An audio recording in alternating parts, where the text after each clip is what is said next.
Welcome everyone, let's get started. Okay, I've collected all the homework assignments for number 10. And I'll give you the handout for secondary treatment when we meet together in class on Tuesday of this week. That assignment will be due a week from today.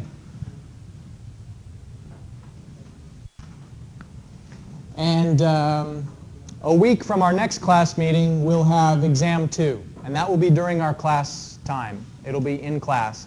The format will be similar to our last exam where there will be 2 parts, concepts and problem solving. So I'll give you more details as that date gets closer. Today we're going to go over primary treatment. We didn't get to that during our class meeting on Thursday of last week because we spent so much time working on the Excel example. And then after we spend some time on primary treatment, we'll talk about what secondary treatment is. And we'll continue that discussion when we meet on Tuesday. We'll have 2 lectures with secondary treatment. Any questions on the announcements before we get into the material? All right. So just as a review, this is a schematic that illustrates what's happening in a wastewater treatment plant. Not pictured here is the flow equalization basin. When the flow equalization basin is present, it would be between 2 and 3, usually. It's after the bar rack and after the grit chamber, but before the primary treatment. And so what we're going to be focusing on first is primary treatment. All it really is a clarifier, meant to have whatever that can settle to the bottom or float to the top easily removed. It doesn't remove a lot of BOD. It removes only about 30% of the overall BOD. It removes more of the suspended solids. What's important for you to keep in mind is BOD is in 2 places. Some of the BOD is solid, but some of it is dissolved. And so a settling operation like a clarifier can't remove any of the dissolved BOD. It can only remove the BOD that will physically separate from the water. And that's why the percent removal is so low for primary treatment. Historically, all cities did before about the 1960s was primary treatment.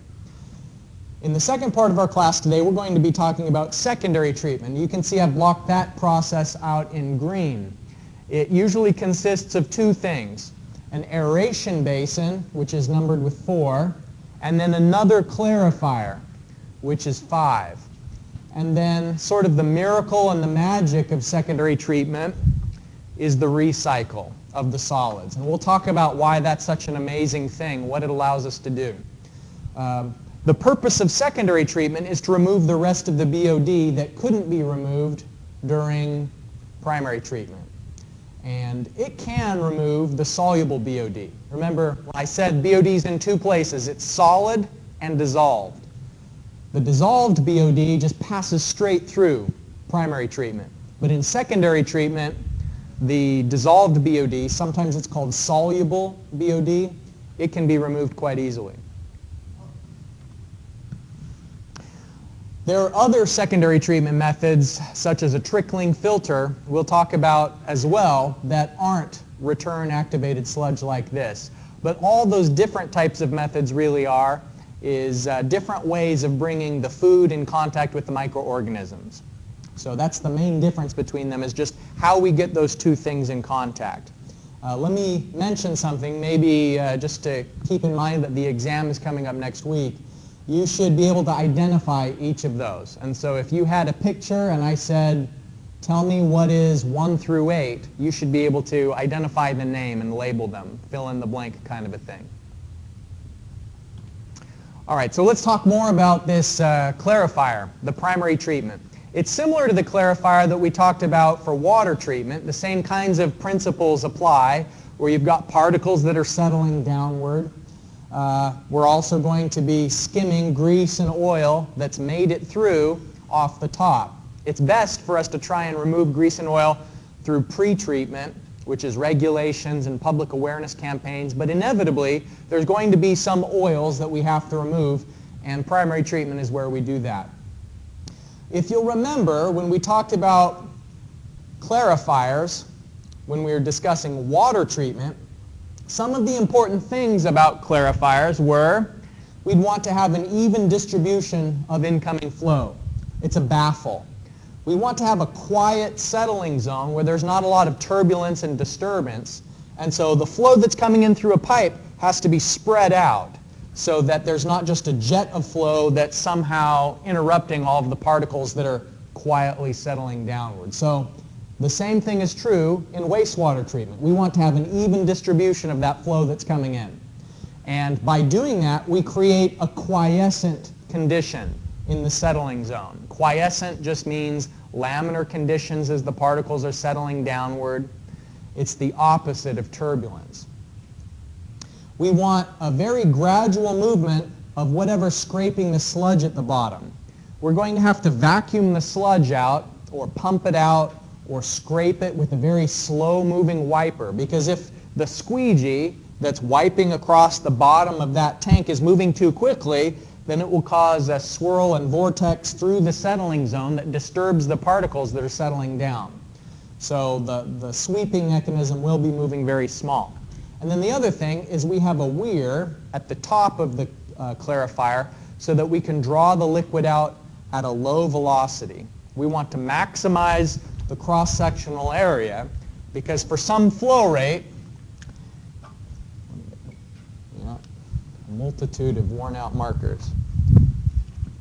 Okay, for a flow rate, you know that Q equals VA. And as an environmental engineer, we can't control Q, not in the long term. In the short term, we can try and cushion it by sending the flow through a flow equalization basin, but ultimately it's the people who are discharging wastewater that control Q. So we don't have control over that. And what we want inside of this tank is we want the velocities to be as low as possible. We want really low velocity so it doesn't scour the particles out of the settling zone. So if we want V to be low, low is best, then what we need to do is we need to maximize the cross-sectional area. Having a big A will allow you to achieve the low V. So that's why we use a weir system. Here's sort of the rules that we use for a clarifier. Typically, the water is going to spend between 1.5 to 2.5 hours inside of the clarifier. And we're going to keep track of performance with the same parameter overflow rate. Sometimes it's called loading rate, depending on the text, where the loading rate formula is the flow rate divided by the cross-sectional area looking down from above.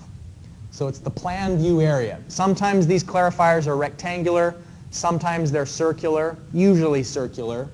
But regardless of the shape, we can find out the loading rate by just having the flow rate in terms of cubic meters per day divided by the area in terms of square meters. And then that gives us cubic meters per day per square meter. And so you can see between 25 to 60 is the normal loading rate into a primary clarifier.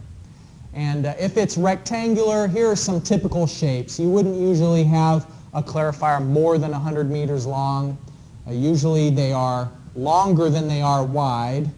5 to 1 to 3 to 1 is sort of the range of those ratios. And then we wouldn't want to have it too much deeper than between 2 to 5 meters because the taller you make the clarifier, it's just further that the particles have to settle down. They have to fall farther if you make it really deep. Okay? So that's sort of the range of conditions.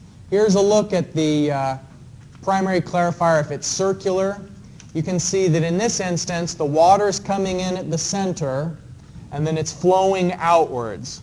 And as the water is flowing outwards, the particles are settling down and then they come into contact with the bottom of the tank, and then these wipers are sort of pushing the particles to the bottom, the sludge, and the sludge is pumped out.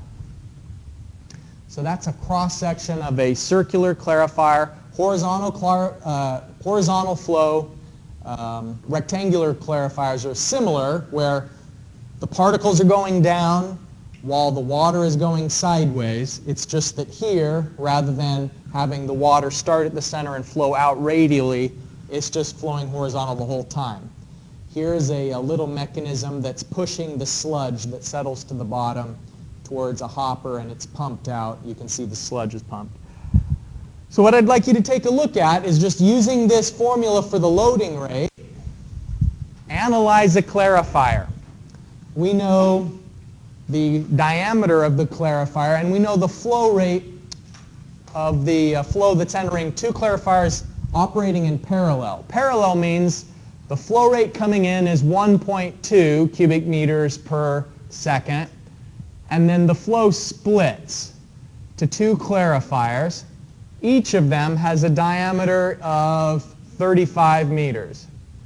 So what you'll need to do in this problem is find out the flow rate going to each clarifier in cubic meters per day, and that's the flow rate that you're going to use to check the loading rate. All right, so you have the in-class exercise paper there in front of you. Start with part A and go through and see what's the detention time, and ultimately I've given you a percent removal. I need you to calculate what's the mass rate of the BOD that's being removed. The loading rate ranges here are given in cubic meters per day per square meter. So between 25 and 60 is normal. So check to see if that's in that okay normal range. Within 25 to 60 is what we're hoping to see.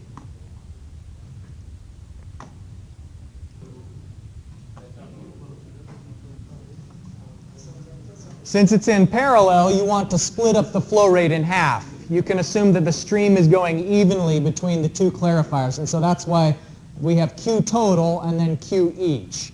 The Q each that we're talking about is each stream as it goes towards the individual clarifiers. So you remember the formula for cross-sectional area, pi d squared divided by 4. You find that the cross-sectional area of each clarifier is 962. So the loading rate in terms of meters cubed per day, because that's what we need, is the time units of days, 53.9 about cubic meters per day per square meter. Or if you cancel out the units, it's meters per day. So our typical range that we should see the loading rate to be in, what's normal is 25 to 60. And so it's fine. And then that's what it says in part B. Since the normal range is 25 to 60, so then that value is okay. If we know the depth of flow is 3.2 meters, then you can find the volume of each clarifier just by multiplying the area times the depth. So we find the volume of each clarifier, and remember that hydraulic detention time, let me make that a bit higher.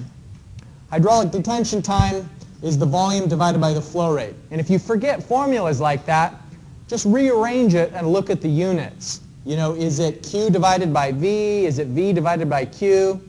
The units will always tell you if you're headed in the right direction. And so here, the way that we know it works out is we have cubic meters here for volume, and then flow rate is cubic meters per day. And so the cubic meters are going to cancel, and then this day that's in the denominator of the denominator becomes a numerator.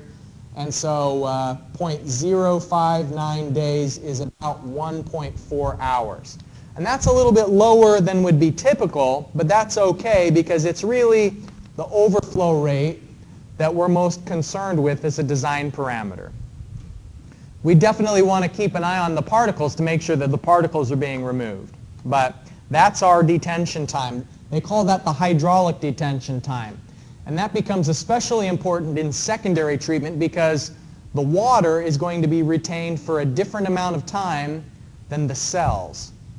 Like the bacteria and the solids themselves are going to be recycled. And so you'll notice that this has a theta sub h. And that means hydraulic detention time. And so it's going to be increasingly important to keep track of what time are we talking about. Are we talking about how long the water spends somewhere, or how long the solids spend someplace? All right, for part D, here's what we do for the removal. if we know the concentration of BOD coming in is 250 milligrams per liter, by the way, that's the same as grams per cubic meter because they're both by a factor of 1,000. There's 1,000 milligrams in a gram, and there's 1,000 liters in a cubic meter. So you'll notice that here I've just said that the concentration of BOD is 250 grams per cubic meter.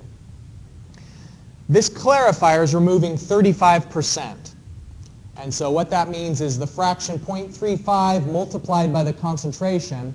For every cubic meter of water that goes through that clarifier, 87.5 grams of BOD is removed. 87.5 grams per cubic meter of water that passes through there.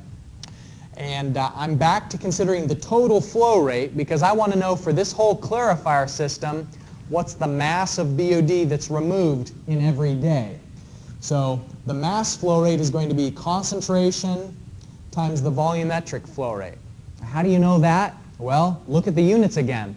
If we want to know how many kilograms per day are removed, you've got flow rate in cubic meters per day, concentration in terms of grams per cubic meter. We multiply the two together, then the units are going to work out to some mass divided by some time. And I made the conversion of 1,000 grams per kilogram just because the question problem says how many kilograms per day instead of how many grams per day. Yeah. Q. In the problem statement at the top, it told us 1.2 cubic meters per second. So what I did is I multiplied 1.2 by 86,400 because that's how many seconds per day there are. That's right, because it's asking the entire system how much BOD is being removed. And so if it had said for each clarifier, then it would be half that. But it's talking about the system in terms of the two clarifier system. Right, so it's the mass removal in whole. Are there other questions about this one? Yes? So having multiple clarifiers won't affect the kilogram removed? That's right. So if we put in a third clarifier, remember it can only remove the settlable BOD. It can't remove the soluble BOD. And probably this 35% represents the solid BOD. And so if we put in a third clarifier, then we'd still not have more mass being removed. Yeah? Well, he asked about, is this mass removal affected by the number of clarifiers? And I told him probably not. Because when we say the 35% removal here, see how it says removal efficiency is 35%? What it's removing is solids, not what's dissolved.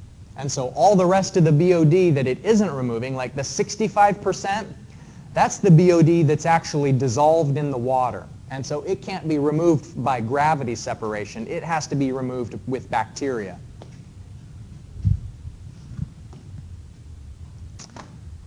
All right, so primary treatment. Secondary treatment, sometimes people think secondary means less important. And that's definitely not true. If anything, secondary treatment is more important because it's going to do a lot more removal than primary treatment did. It means secondary just in the sense that it comes after the primary treatment. And the main thing we're trying to achieve here is the removal of BOD that's dissolved. And so I want to differentiate between the two.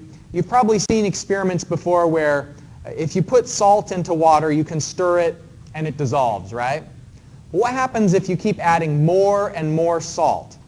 Eventually there becomes a point where it's fully saturated, and then you start to see the crystals accumulate at the bottom and no more salt will dissolve because it's saturated. So the BOD is in two places, just in the same way that the salt is in two places. The salt, in our example, is both dissolved and it's as a solid at the bottom once we saturate the liquid. Okay, so likewise, BOD is both suspended in the form of little particles that can settle, and it's dissolved into the liquid like sugar would. If you pour sugar into a tea and stir it up, that sugar magically disappears. Well, really, it's still there. It's in the water, but it's just dissolved. And so the secondary treatment is going to remove the soluble BOD and then reduce suspended solids even more. Not all the suspended solids are BOD. There's some of it that's inert. And it does that through biological activity. And I've told you before that what we're trying to do is harness the power of bacteria, because if the BOD gets into a river, the bacteria are going to be eating the BOD in the river. And then there will be a depression of dissolved oxygen. And so what we're trying to do is take control of that process. Make it happen not in the river, but make it happen where we want it to happen, which is at the treatment plant. So what we have to have for good removal of biological treatment is a lot of microorganisms. We have to have hungry microorganisms, because if they're not hungry, they're not going to use the substrate. Substrate's just another word for food. And the food we're trying to get them to eat is BOD. So we want to have lots of microorganisms, and we want them hungry. We want to have good contact, meaning that if the microorganisms are at the bottom of the tank and the BOD is at the top, that doesn't help us. We have to stir it together, and we have to have the bacteria very close to the food that they eat. We have to provide plenty of oxygen, because they can only eat as much food as they have oxygen to breathe. If we deprive them of oxygen, then their cellular respiration slows down. Just like you probably wouldn't have much of an appetite if there was no air in the room. You'd be worried about other things. All right? The other thing is bacteria work very slowly in cold conditions. And it's hard for us to control the temperature just because it's so expensive to heat liquid. It requires really a lot of energy. And so usually the bulk liquid that's coming through a treatment plant, we don't control that temperature, but there are things we can do to prevent heat from being lost if we're in a cold climate. And that may be something we have to keep an eye on. And finally, we have to just give them enough time for the reaction to happen, because this isn't a chemical reaction. Biological reactions are almost always much slower than chemical reactions. And so we have to have big tanks that allow for a pretty extended contact time so that the bacteria can start breaking down all that BOD. As hot as possible. Yeah. I mean, not boiling, but the warmer the better. And depending on where you are, different species of bacteria will grow. So if we went to the treatment plant here in Sharjah and we took a sample and gave it to a biologist, he'd look under a microscope. That biologist would be seeing different bacteria than they have in Norway, because in Norway the water is cold and there's different species of bacteria that can thrive in cooler conditions. But as a broad assumption, warmer is always better. It speeds up biological activity. And that's why we put food in the refrigerator, is because the bacteria that spoil food, they work very slowly in the cold. Did you have a question? The hydraulic detention time in an aeration basin is usually between 8 hours to 24 hours. But the bacteria and the solids will spend much longer in there. They'll spend anywhere between 3 days and sometimes as long as 30 days. And I'll show you how that's possible for those two things to be different. Shouldn't we get rid of the bacteria after we change the water? Definitely. And there's going to be, if we go back to our process diagram, step 6 here is chlorination, because there will still be some leftover bacteria in the water, and so we need to disinfect before we discharge the water into the river or into the lake. So does that mean that we keep putting bacteria every single time?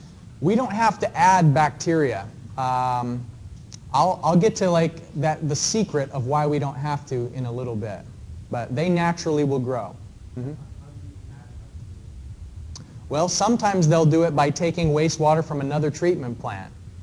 Or there's plenty of bacteria in the flow that's coming in. Like the sewage itself has bacteria naturally occurring. So when you first get started with a treatment plant, like they just finished building it today and this is the first day of operation, sometimes they'll do like a transplant of bacteria and put it into the aeration basin just to have it reacting very quickly from the beginning.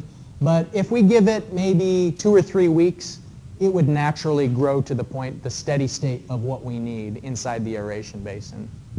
But they sometimes do transplants, believe it or not. All right. So it's all about making an environment that's good for the bacteria. We want to create a favorable environment so that they can just eat as much as possible. Doesn't that sound like a dream come true? What if someone was creating a good environment for you to make you eat as much as possible? I think it's called a cruise ship. You know, like you ever go on a cruise someplace, that's an environment that's basically created just so that you can maximize the number of calories you consume. Or maybe during the holidays when you're at home with your family. All right, so here it is. This is called activated sludge. And what it means, activated, is that we are doing something to boost how much bacteria is in here. Because naturally occurring, the wastewater that comes in from the treatment plant, it has plenty of bacteria, but we want 100 times more bacteria than that. Because we want the waste to break down as quickly as possible. So this secondary clarifier, the solids that settle to the bottom of the clarifier, instead of throwing that sludge away, what we do is we inject that sludge, most of it, some of it we throw away, but most of the sludge, we just put it right back into the aeration basin. And so there's two things coming into the aeration basin.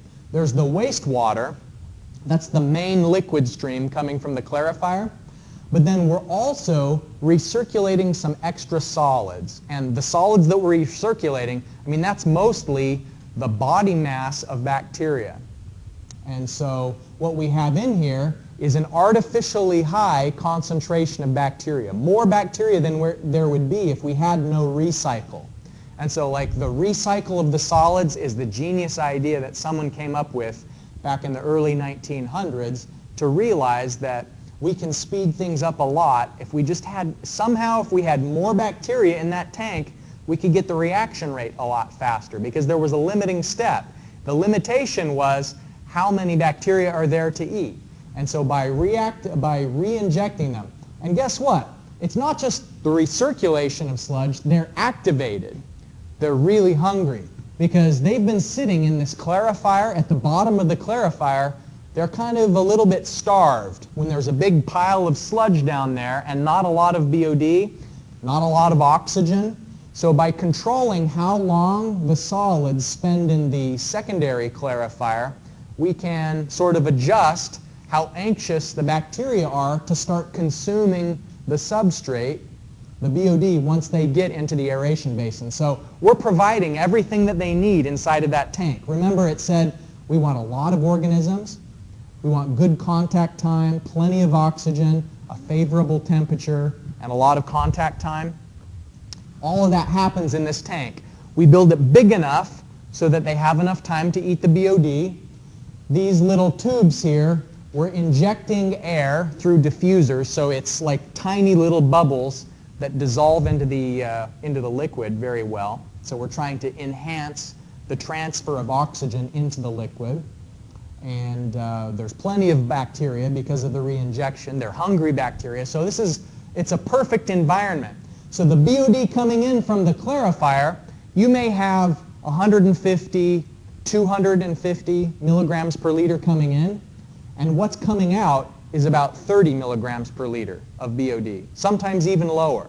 That's how effective this process is at breaking down the substrate that otherwise is going to get into the river.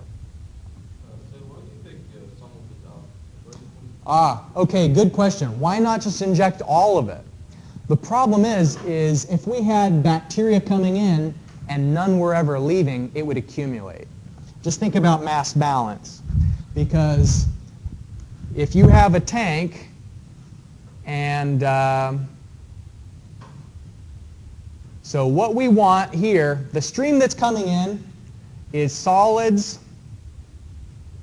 and water. What we hope is that this is only water coming out of the clarifier. So what comes out of this should be clear. If we just kept recycling, the solids would accumulate. And so we have to have waste for some of the solids, otherwise there would be an accumulation. If you draw the line around this and we do a mass balance, this is in and this is out, accumulation is in minus out. And so if you have more solids coming in than go out, then over time it would just get more and more solids until it's totally full. That's a good question. I'm glad you asked it, because if we don't waste at least some of the sludge, then the system fails. And how much sludge we're wasting actually controls the age of the particles that are in here. And this is one of our most important controls. How much sludge we waste will affect the residence time of the particles. And we call that the mean cell residence time. There's the liquid residence time. So this is the liquid residence time. And sometimes we'll just have theta by itself to mean the cell. By cell we mean the bacterial cell residence time.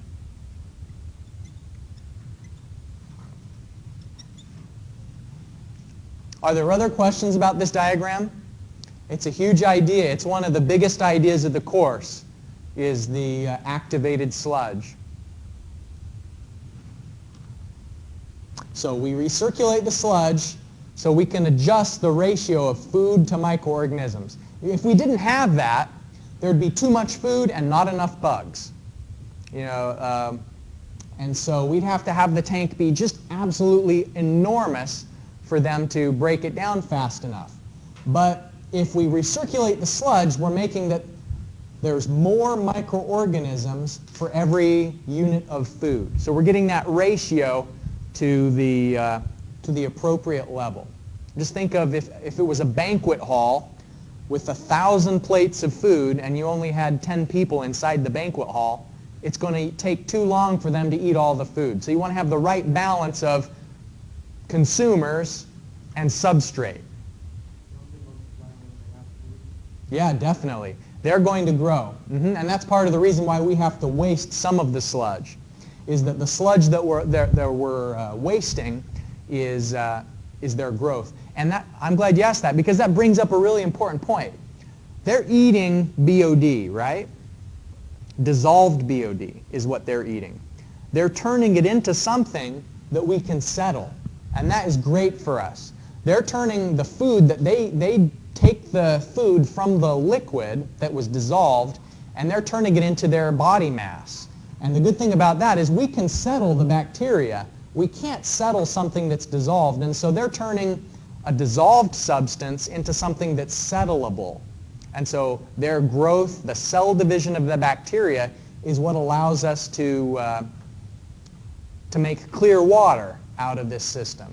The water that comes out of here, by looking at it, you wouldn't be able to tell whether it's drinking water or sewage water. That's how clear it is when it comes out of the secondary clarifier. It's really amazing to look at how clean it seems. And you'd notice the difference if you tasted it. But just by looking at it, the turbidity is very, very low, because those bacteria can very easily settle in the secondary clarifier. All right. And the other thing that we do with this valve of how much we're wasting is we can control how hungry they are. The bacteria, if we have a really thick layer of sludge, that means that they've been spending a long time before they get back into the banquet hall where all the substrate is. But if we send them immediately, they're maybe not as hungry by the time they get there. So that's growth kinetics. In the lab, we can test the bacteria and see what's the optimal conditions for the type of bacteria we have and the temperature of our water. How long do we want to starve them before putting them back into the tank? So how much we starve them is how long we starve them? No. The cell residence time is how long they spend in the system before they're going out. So for example, if you have the flow rate going recirculated, if you have 5 units of flow rate into the tank for only 1 unit of discharge, then that's going to have an effect compared to if you have 10 units of flow for every 1 unit of discharge, then that would effectively double the amount of time a particle spends before it's discharged. And so the recirculation ratio, the ratio of return to waste, will control how long they spend, but not necessarily how hungry they are.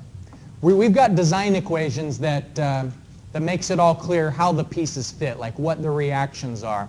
We'll show you those, I'll show you those when we get to class on Tuesday. Today we won't have the time to get into depth on those things. What I want to focus on, though, is the life cycle that microorganisms go through, because it affects how they behave in the aeration basin. At first, the microorganisms have to adjust to a new environment. They're not accustomed to the temperature, maybe. They're not accustomed to having the excess of food available. And so even when you provide them plenty of oxygen and plenty of food, they won't grow and multiply at first, and that's called the lag phase. As we give them a little bit more time, though, they enter an exponential growth phase. And you can see that this, on the y-axis, is a log scale. And that means they're growing very rapidly. This is the phase of their life cycle we want to operate the aeration basin at, because the faster they're growing, the more they're removing BOD. We want them to be dividing as fast as possible. We want lots of bugs in there, dividing as quickly as possible. So we're going to try and operate the aeration basin in the exponential growth phase. The stationary phase isn't good for us because they're not eating. Their population is steady. That means they're not consuming BOD. And even worse than that is the death phase, because in the death phase, the population numbers are actually declining.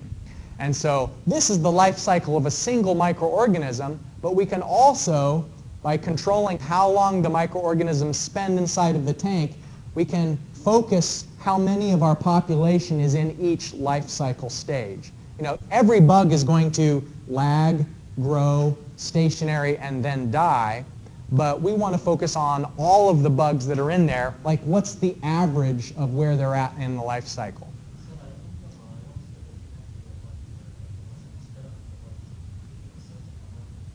Mm-hmm. Yeah. Mm-hmm. Really? The population growth? Yeah. This is sort of a typical, you know, like even humans will follow some patterns that are similar to this. And so this is kind of a classical pattern for things that are alive and follow first order kinetics. So what's most effective for us for BOD removal is exponential growth. We want them growing and increasing their numbers as quickly as possible. Mm-hmm.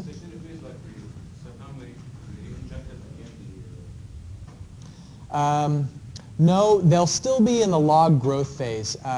This just is referring to like the population themselves, and not we're not controlling their life cycle by the settling basin. I think I understand what you're asking, but when they're down there, it's not the stationary phase. It's just sort of they've paused the log growth phase. They're still in log growth.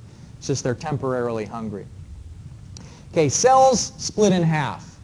And one cell will split in half to 2, then 2 will split in half to 4, and so on. That's binary fission. And this formula explains binary fission. Here's the equation if we expand it by the log function. And P means the population after the nth generation. However many generations there are, that'll tell us the number of bacteria that are present. And P naught is how many were present initially. So here's an example that we won't have time to go through in a lot of detail. Instead, let me just show you the solution for that so we can take a look a little bit later at some other things. In population growth, what you need to do is find out the initial population, that's P naught. You find the final population. You'll notice the final population is a much bigger number. That's how you know the difference is initially you had fewer bugs. After they grow for a while, then there's a lot. In this question, they're asking how many generations were. How many times did they divide and split up into more bugs?